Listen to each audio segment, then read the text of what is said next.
ಬನ್ನಿ Prasanna. Sixth defendant is the appellant, my lord. Suit is for partition and separate possession hmm of four properties hmm in which, my lord, 1/7 share is claimed by the plaintiff. Hmm Lord, out of four properties, two properties were sold by the father himself, my lord. Therefore, two properties alone, my lord, sir, available for partition. Who are you? Lord, I am the sixth defendant, one of the son of Mr. K. Puttaswamy. Hmm Defendant number one is the mother, my lord, Sushilamma. She died, my lord, subsequent to filing of the suit. Then, my Where is lord, the genealogy? Lord, genealogy is not produced before the You trial. can produce, no? Lord, There ನನಗೆ is no dispute with regard to the relationship. There is no dispute with regard to the relationship. Court Six should children. understand who is who. Are you not aware of the circular of this court? In a partition suit, unless the genealogy is filed, the appeal itself should not be registered. ಏನ NOC ಬಂದಿದೆ, NOC ಬಂದಿದೆ ಅದಕ್ಕೆ ಯಾವಸಿ ಬಂದ್ರು relationship ಅರ್ಥ ಹೌದು, ಮಾಡ್ಕೊಳ್ಬೇಕು ಅಂತಂದ್ರೆ ಒಬ್ಬ ಕಾಮನ್ ಪ್ರಿಪಾಸಿಟರ್ಸ್. Right. ನೀವು ಹಾಕಿಲ್ದೆ ಹೋದ್ರೆ ಹೆಸರು ಹೇಳ್ತಾ ಹೋಗಿ ನಾನು Please, ಬರ್ಕೋತೀನಿ, please. ಅದೇನ್ ದೊಡ್ಡ ವಿಷಯವೇ? please. K. Puttaswamy is the father, my lords. ಹಾ Sushilamma is the mother. Hmm 6 children, my lords. Yamuna, ಬಂದೆ. ಮದರ್ ಯಾರು? Sushilamma, D1. ಹ್ಮ್ Yamuna, D2, daughter. ಒಂದ್ ನಿಮಿಷ ತಡೀರಿ. ಮಕ್ಳು ಎಷ್ಟ್ ಜನ? ಮಕ್ಕಳು 6 ಜನ. ಆ ಸೀನಿಯಾರಿಟಿ ಮೇಲೆ ಹೇಳ್ತಾ ಹೋಗಿ. ಯಮುನಾ, ಯಮುನಾ ದೊಡ್ಡ ಮಗಳು, ಹೌದು. ರಮೇಶ್, ರಮೇಶ, ಪುಷ್ಪಲತಾ, ಪುಷ್ಪಲತಾ, ಧನಲಕ್ಷ್ಮಿ, ಹ್ಮ್ ನಂದಿನಿ. ಹಾ ಲಾಸ್ಟ್ ಹುಡುಗಿ ನಂದಿನಿ ಆದ ನಂತರ ಮೋಹನ್ ಕುಮಾರ್. ಮೋಹನ. Please. Yamuna is the defendant number 2, my lords. Hmm Ramesh is the plaintiff. Hmm Then Pushpalata, defendant number 3. Hmm Dhanalakshmi, defendant number 4. Hmm ನೀವು Mohan Kumara case I am ಹಾಕಿ. the sixth respondent, All sixth right. defendant. Hmm The suit is decreed, my lords, granting 1/6 share. Each, When did Puttaswamy die? Lord, Puttaswamy died on 18/6/2000, my lords. Hmm Suit is filed on 8/10/2009. Hmm The mother, my lord, Sushilamma, first defendant, died on 22/10/2009. soon after the institution of the Yes, suit. yes. ಅಯ್ಯೋ ನಮ್ಗೆ ಇಂಥ ಕೆಲಸ ಆಗೋಯ್ತಲ್ಲ, ನಮ್ಗೆ ಕರ್ಕೊಂಬಿಡಿ ಅಂತ ಅವ್ಳು ಕೇಳಿರ್ಬೇಕು. Lord, defendant number 1 to 6, 5, hmm Lord, executed a registered relinquishment deed. ಯಾರು? Defendant number 1 to 6, my lords, mother ಮತ್ತು sisters, hmm in favor of the sixth defendant, youngest brother, with respect to item number 3, my lords, relinquishing their 1/7 right each. Registered. Registered, that is exhibit D8. ಆಯ್ತು, ಅವನ್ share ಇತ್ತಲ್ಲ ಹೌದು, ಅವನ share ಇದೆ, ಮತ್ತೆ? ಅವನ share ಇದೆ. ಸೊ ಟ್ರಯಲ್ ನಿಮ್ ಗಲಾಟೆ ಇರೋದೆಲ್ಲ ಐಟಮ್ ನಂಬರ್ 3 ನಲ್ಲಿ ಪೂರ್ತಿ ಈಕ್ವಲ್ ಆಗಿ ಕೊಟ್ಟಿದ್ ತಪ್ಪು. ಅಷ್ಟೇ ಅಷ್ಟೇ ಅಷ್ಟೇ ಅಷ್ಟೇ. ಬಟ್ ಅವರಿಗೆ ನಾನು ಡಿನೈ ಮಾಡಲ್ಲ. ಆಯ್ತು, ಬೇರೆ ಡಿಫೆಂಡೆಂಟ್ಸ್ ಎಲ್ಲಿದ್ದಾರೆ? Defendant served absent. ಮತ್ತೆ ಅವ್ರದ್ದೇನ್ ತಕರಾರಿಲ್ಲ ಬಿಡಿ. ಇಲ್ಲ, ಅಷ್ಟೇ. ನಿಮ್ಮ ಈಗ ಪ್ಲೇಂಟಿಫ್ ಪರವಾಗಿ ನೀವಾ? ಹೌದು. ನೀವು 1/6 share in item number 3 entitled, ಅದ್ರ ಮೇಲೆ ಮಾಡಿಫೈ ಮಾಡಿ ಕ್ಲೋಸ್ ಮಾಡಿ ಅಲೋಡ್ ಅಷ್ಟೇ. ಬರ್ಕೊಳ್ಳಿ ಹಾರ್ಡ್. ಇದರಲ್ಲಿ ಪ್ಲೀಡಿಂಗ್ಸ್ ಅಲ್ಲಿ ರಿಟರ್ನ್ ಸ್ಟೇಟ್ಮೆಂಟ್ ಅದ್ ಏನಾರು ಇರ್ಲಿ, ಫೈನಲ್ ಆಗೋಯ್ತಲ್ಲ ಈಗ. ಅಲ್ಲ, exhibit D8 ಮಾರ್ಕ್ ಆಗಿದೆ, ದಟ್ ಇಸ್ ತಮಾಷೆ ಆಯ್ತಲ್ಲಪ್ಪ. If he gets 1/6 share in item number 3, there ends the matter. Please. Instead of the decree to be given in the equal share, ಮಾಡಿರೋ ತಪ್ಪು ಅಂತ ಅಷ್ಟೇ. ಬರ್ಕೊಳ್ಳಿ. Regard to item number 3. Only with regard to item number 3ನೇ ಅವ್ರಿಗೆ ತೊಂದ್ರೆ, ಇನ್ನೇನಿಲ್ಲ. To that extent it may ಮಾಡಿ. ಇನ್ನೂ ಒಂದ್ ಹೇಳ್ತಾರೆ ಬೇಕಾದ್ರೆ, ಐಟಮ್ ನಂಬರ್ 3 1/6 ನೀವು ಕೇಳ್ಬೇಡಿ, ಬೇಕಾದ್ರೆ ನನ್ಗೆ ಇನ್ನ 2 ಐಟಮ್ ನಲ್ಲಿ ಇದೆಲ್ಲ 1/6, ಅದನ್ನಲ್ಲಿ ಯಾವ್ದಾದ್ರು ಒಂದು ಕೊಡ್ತೀನಿ ಅಂತ. ಇಲ್ಲೇ ಕ್ಲೋಸ್. ಆ 1/6 ಅಲ್ಲಿ ಇದ್ರಲ್ಲೇ 1/6 ಎಕ್ಸ್ಟ್ರಾ ಕೊಟ್ರು ಐ ವುಡ್ ಬಿ ಸ್ಯಾಟಿಸ್ಫೈಡ್. ಅದ್ ಹೇಳ್ತಿರೋದು ಐಟಮ್ ನಂಬರ್ 1 and 2ಗೆ ಯಾವ ಐಟಮ್ ನಲ್ಲಿ 1/6 ಆಫ್ 6 ಡಿಫೆಂಡೆಂಟ್ ಇದೆಯೋ ಅದನ್ನ ಕೇಳಿ, ಅದನ್ನ ಕೊಟ್ಬಿಡ್ತಾರೆ. ಇಲ್ಲೇ ಫೈನಲ್ ಡಿಗ್ರಿ ಆಗೋದು. ಬಂದು ಎಕ್ಸ್ಕ್ಲೂಡ್ ಆಗಿದೆ ಅದ್ರಲ್ಲಿ ಇರೋದು. ಐಟಮ್ ನಂಬರ್ 4 ಅಲ್ಲಿ 1/6 ಈಚ್ ಇದೆ, ಎಲ್ರಿಗೂ ಇದೆ. ಐಟಮ್ ಇವ್ರೆ ಆ 1/6 ನ ಐಟಮ್ ನಂಬರ್ 4 ಬಿಟ್ಬಿಡಿ, ಇದ್ರಲ್ಲಿ ಅವ್ರು ಕೇಳಲ್ಲ. ಕೊಟ್ಬಿಡ್ಲೆ, ಅದು ಆಗೋಯ್ತಲ್ಲ, ಅಷ್ಟೇ ಫೈನಲ್ ಡಿಗ್ರಿ ಅಷ್ಟೇ. ಅದಕ್ಕೆ ನಾನು ರೆಡಿ. ಪೈಲೆ ಜಾಯಿಂಟ್ ಮೆಮೋ ಅವ್ರೆಲ್ಲ ಸಬ್ಮಿಷನ್ ಮಾಡ್ಬಿಟ್ಟು. ಆಯ್ತು, ನೋಡೋಣ ತಡೀರಿ, ಅವ್ರಿಬ್ರು ಮಾತಾಡ್ತಾ ಇದ್ದಾರೆ.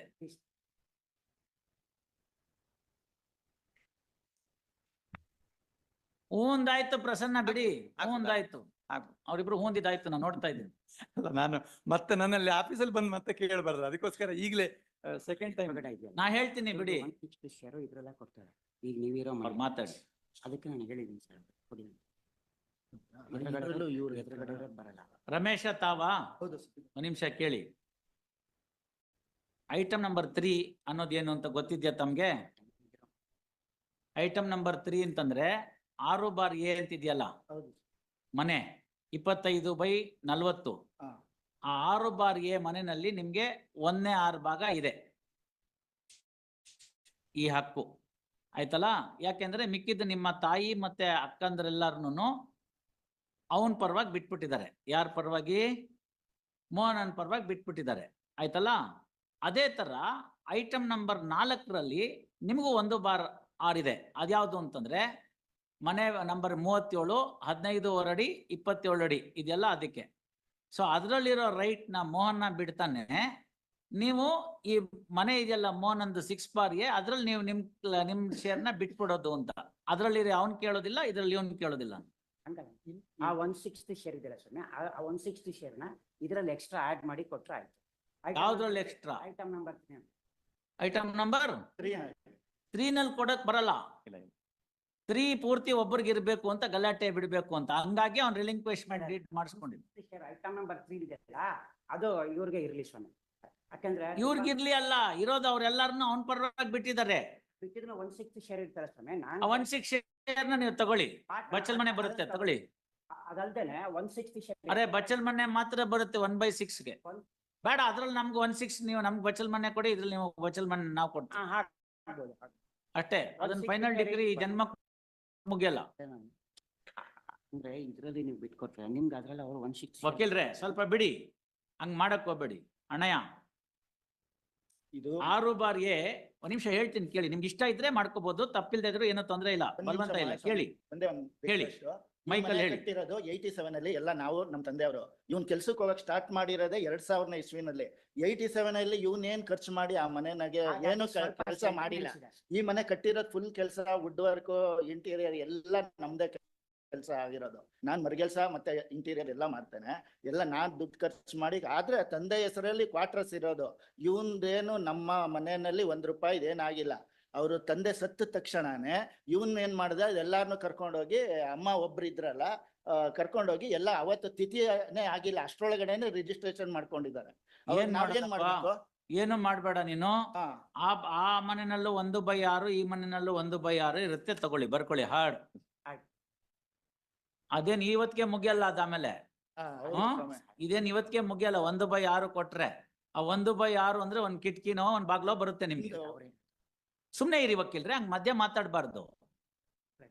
No, you are interfering with the true course of justice, please.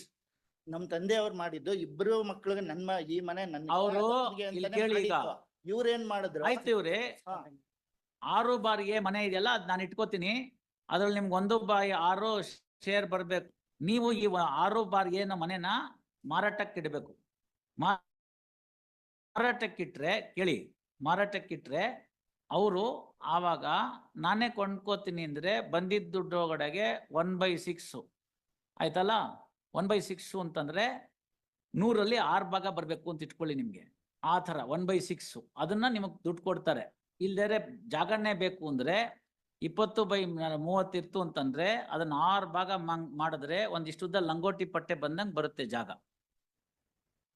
ಕಾನೂನು ಏನ್ ಹೇಳುತ್ತೆ ಅಂದ್ರೆ, ಯಾರು ಜಾಸ್ತಿ ಜಾಗಕ್ಕೆ ಓನರ್ ಇರ್ತಾರೋ ಅವರ ಪ್ರಾಪರ್ಟಿ ಉಳಿಸ್ಕೋಬೇಕು, ಇಷ್ಟುದ್ದ ಮಾತ್ರ ಬರೋರು ದುಡ್ಡು ತಗೊಂಡು ಹೋಗ್ಬೇಕು ಅಂತ ಹೇಳುತ್ತೆ. ಇವತ್ತಲ್ಲ ನಾಳೆ ನಿಮಗ್ ಬರೋದೇ ಅಷ್ಟು, ಆಯ್ತಲ್ಲ?